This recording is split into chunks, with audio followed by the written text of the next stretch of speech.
Ce petit Sénégal, physiquement, peut être considéré comme une grande puissance diplomatique.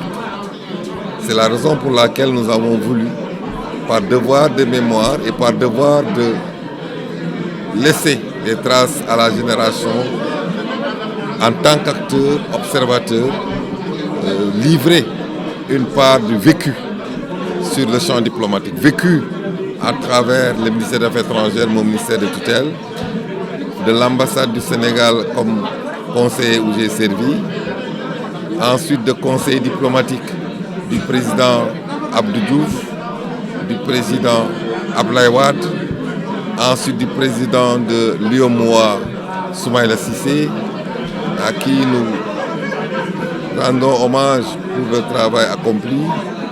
Ensuite, pour revenir, pour aller comme ambassadeur du Sénégal à Bruxelles, revenu aussi pour continuer à être actuellement comme présentement président du conseil diplomatique du président de l'Assemblée nationale. Cette expérience, ce vécu, nous a amené à faire ce livre dans une démarche de restitution, mais surtout pour montrer quels sont les axes fondamentaux de la diplomatie sénégalaise. Nous avons une démarche à la fois rétrospective, introspective et prospective. Dans la démarche rétrospective, nous avons essayé de rappeler quels sont les fondamentaux de la diplomatie sénégalaise, les principes directeurs, les hommes qui l'ont animé, les chefs qui l'ont incarné, les chefs d'État, comme je l'ai dit, les instruments qui ont été mis en œuvre. Voilà la première démarche rétrospective. Et dans une démarche introspective, après avoir situé le champ d'action, parce que comme pour jouer, il faut un champ d'application. Après avoir délimité le champ d'action, le champ diplomatique, nous avons essayé de voir à travers la diversité des acteurs et la multiplicité des acteurs, quels sont les enjeux qui sous-tendent cette diplomatie.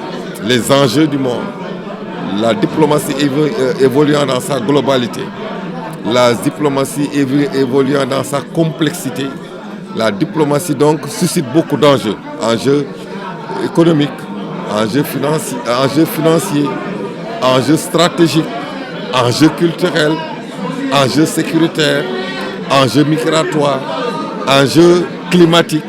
Tous ces enjeux font que maintenant les acteurs vont évoluer au gré de ces enjeux. Et c'est pour cela, dans cette démarche toujours introspective, nous avons montré comment les acteurs se déploient par rapport aux enjeux.